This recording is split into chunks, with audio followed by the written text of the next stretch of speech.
That was all right, wasn't it? Hey, come on. We'll take that. 3-0 at Hillsborough. Yeah, good result. I'm a little bit early, so I thought I'd just sit on this screen for a little bit, see if anyone's got anything to say in the chat, and then we'll get on to some graphics and stuff and talk about the game. Callum and Josh, come on, you Reds, indeed. That was a good result, wasn't it? I'm just going to tweet actually quickly to say that I'm live now, so bear with. I've done too many tweets today, to be honest with you.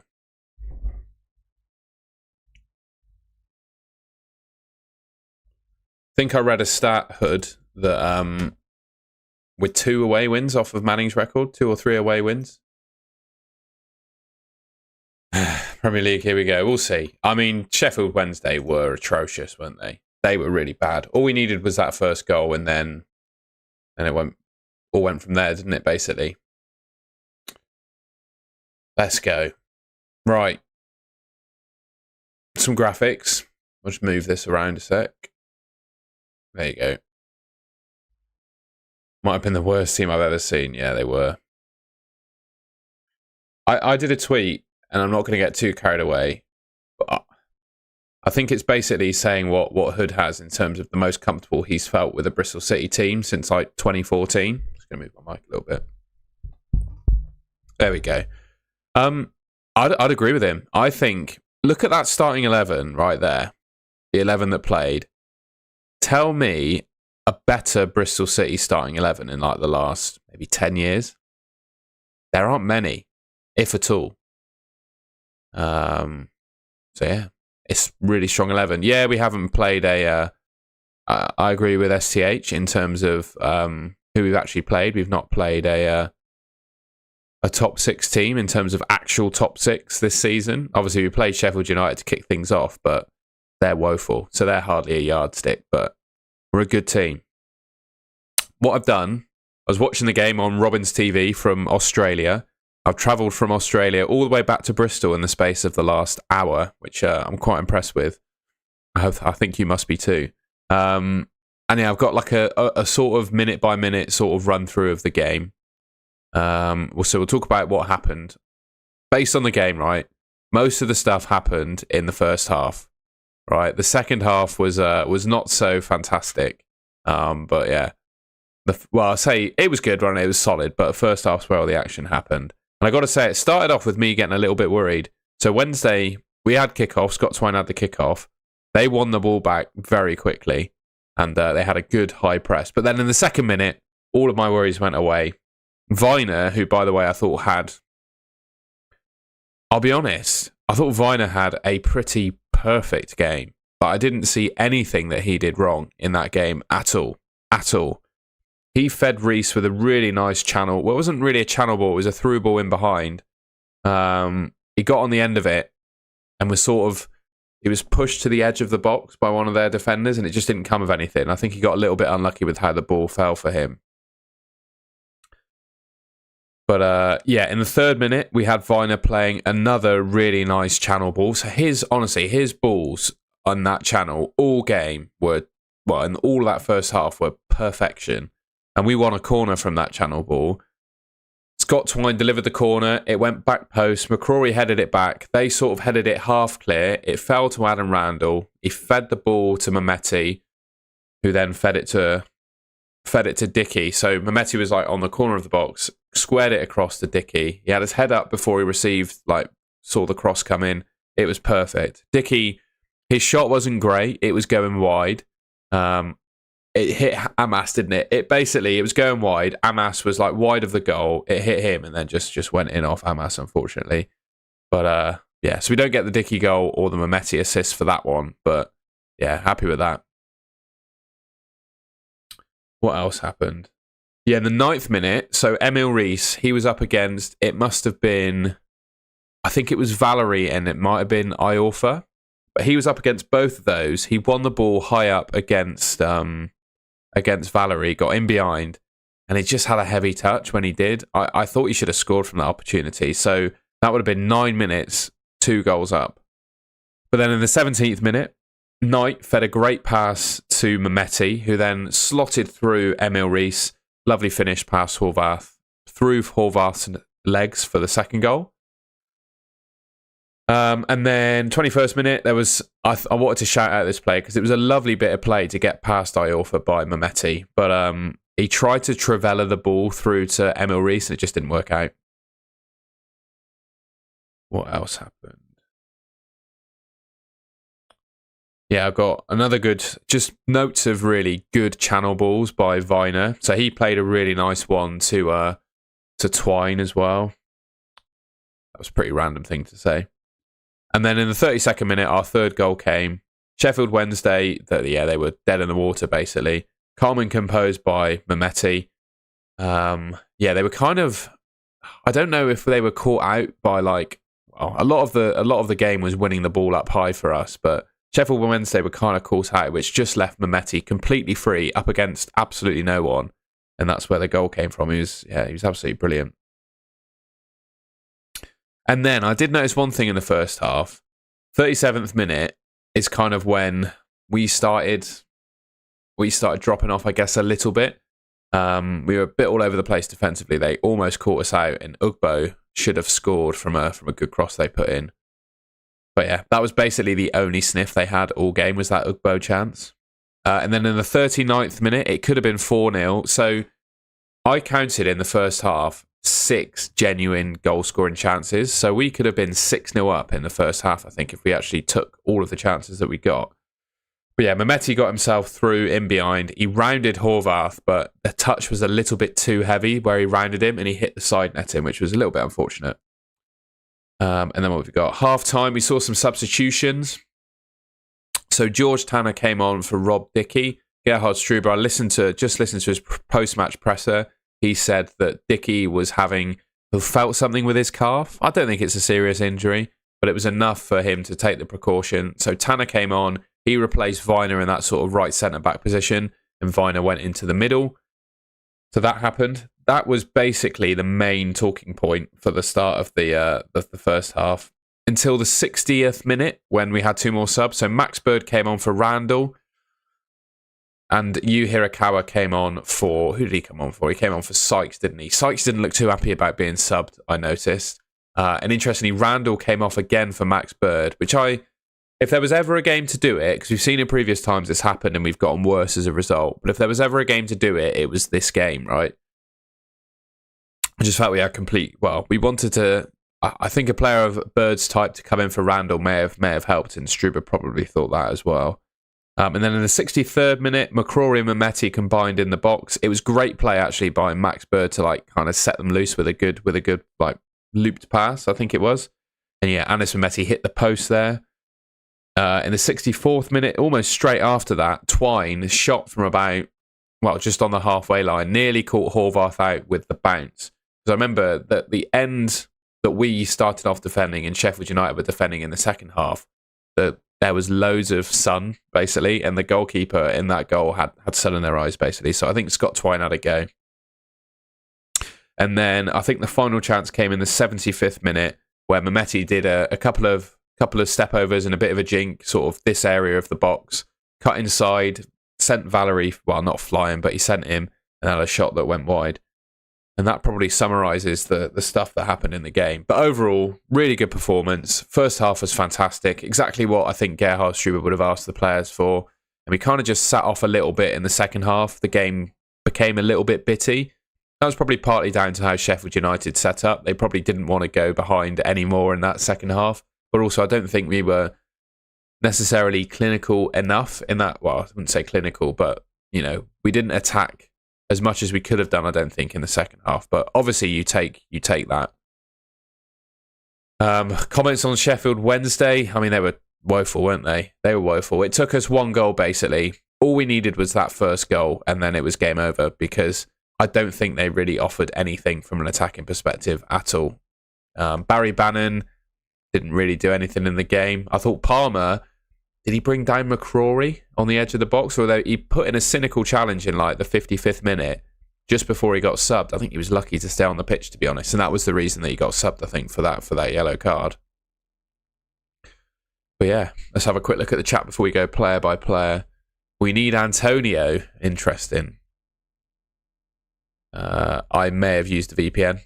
Well, I thought it was a morally correct thing to do because whilst I couldn't, I'm not going to say any more actually. I paid the club some money to watch the game. That's what I'm going to say.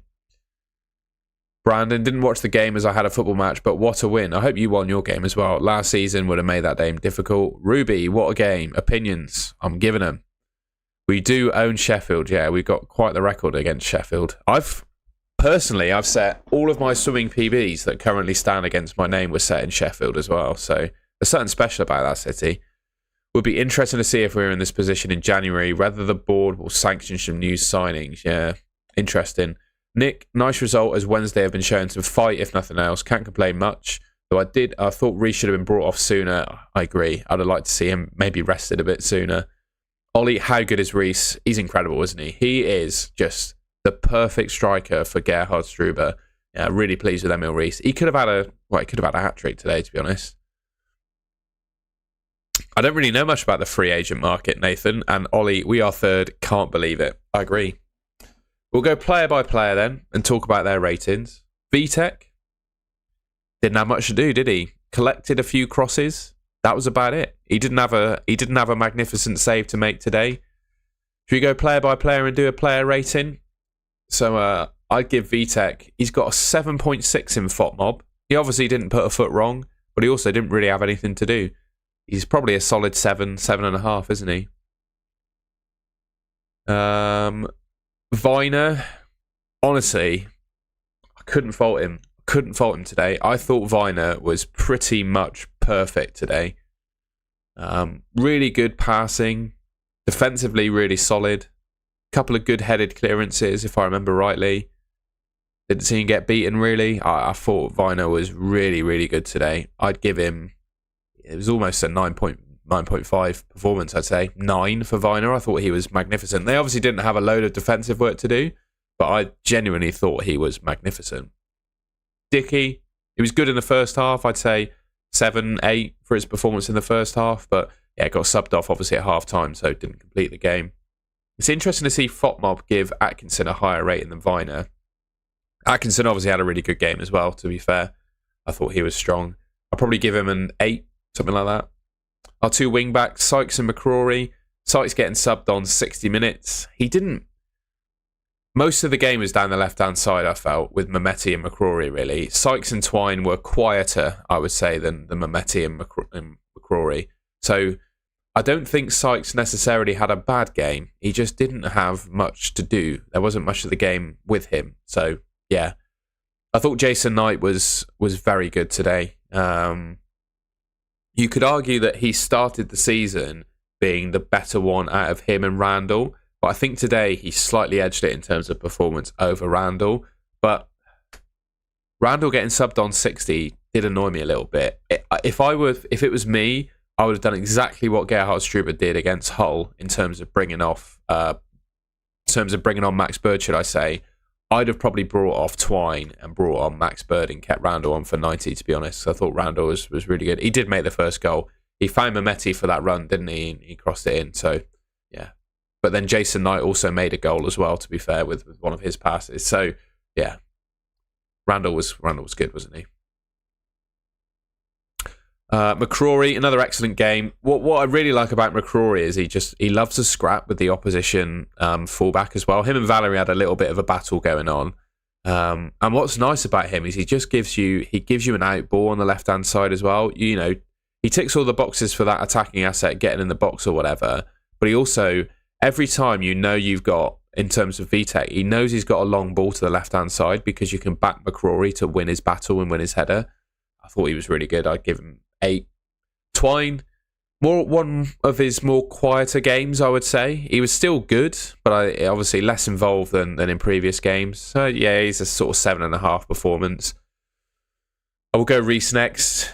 Good goal. Could have scored more. I think he could have had at least a brace today. If he took the one-on-one he had with Horvath, I think he would have had a brace. 7. I'd give him an 8. I think Emil Reece is just fantastic, isn't he? I'm really pleased to have him at the club. And then our star man today, I think there's no doubt that Anis Mehmeti was our man of the match, to be honest. He gets an 8.9 rating in FOTMob. I think he's better than Viner. You got to give him a 9, 9.5, haven't you, if you've given Viner a 9. I thought I thought Mehmeti was brilliant, to be honest with you. Yeah, fantastic game. I think he's really, I don't know, something about him has changed over the last few months.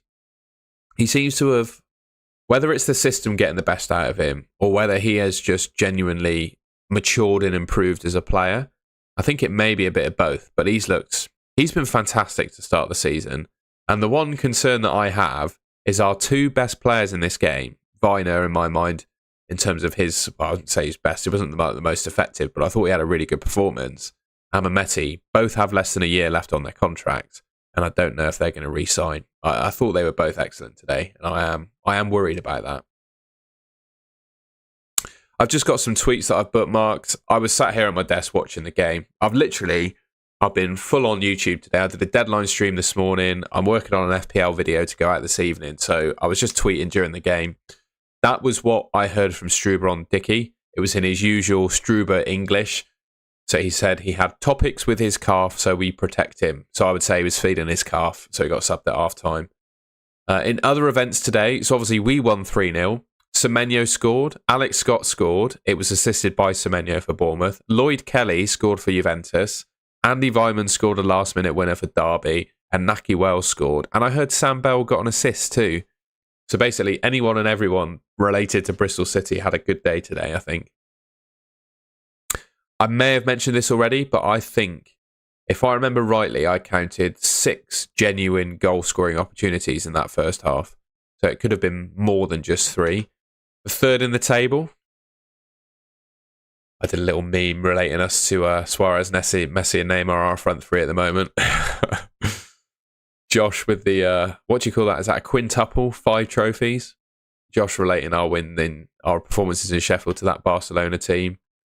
Ron Walker, Bristol City have scored 6 more goals in Sheffield this season than Sheffield Wednesday and Sheffield United put together. So yeah, I may have missed that one, Nathan. So yeah, that's quite the stat. I also, one thing I have noticed, I want to try and be as positive as I can about the 3-0 win, because we won 3-0 against a team that we haven't beaten there for 8 years or in 8 games. But I do think our set pieces are poor. They've been poor all season. They were poor again today. I don't know how you guys feel, but you know, there's no transfer market for a set piece coach. I think we should try and hire one. Or at least do something with our set pieces. I don't think our set pieces are good enough. The takers have not been great. The way they've been taken has not been great. And also the way we attack them. I just don't think we're good enough at set pieces. I think that's something to work on. Yeah, someone was saying that in the chat. A lot of people, when we signed Emil Rees, a load of Preston fans were pretty negative about him. And well, the guy's been magnificent, hasn't he? He's been absolutely fantastic for us. So yeah, I would just like to say thank you, Preston, for not re-signing Emil Rees, because he's been brilliant. And that was it. That kind of summarises the game. 20 minutes. I think that's a decent stream, isn't it? I'm going on the Forever Bristol City channel tomorrow morning for a podcast with Dave on there and a couple other guests, which I'm really looking forward to. It's a nice positive topics to start my day tomorrow. I think we're going live at 8:30 a.m. So yeah, if you want to check that out, please do. If you're in the chat, say hello. We can have a little chat about the game before I sign off, if you like. But yeah, it was good, wasn't it? Away win. We had a poor record last season away from home. Winning after the international break. We are historically rubbish after the international break, but we put that aside. Important not to get too carried away, though, because that's probably the worst championship team there is, isn't it? You know, there was obviously the fear that, you know, they'd be galvanised by the, you know, what's going on at their football club, and they'd kind of put in a, you know, back against the wall performance, but that obviously didn't happen. Yeah, I see we've got nothing else in the chat, so I'm going to end it there. I hope everyone has a really good Saturday night. Like I said, I'll catch you on the Forever Bristol City stream tomorrow morning at 8:30. And yeah, go on, you Reds. Have a good evening.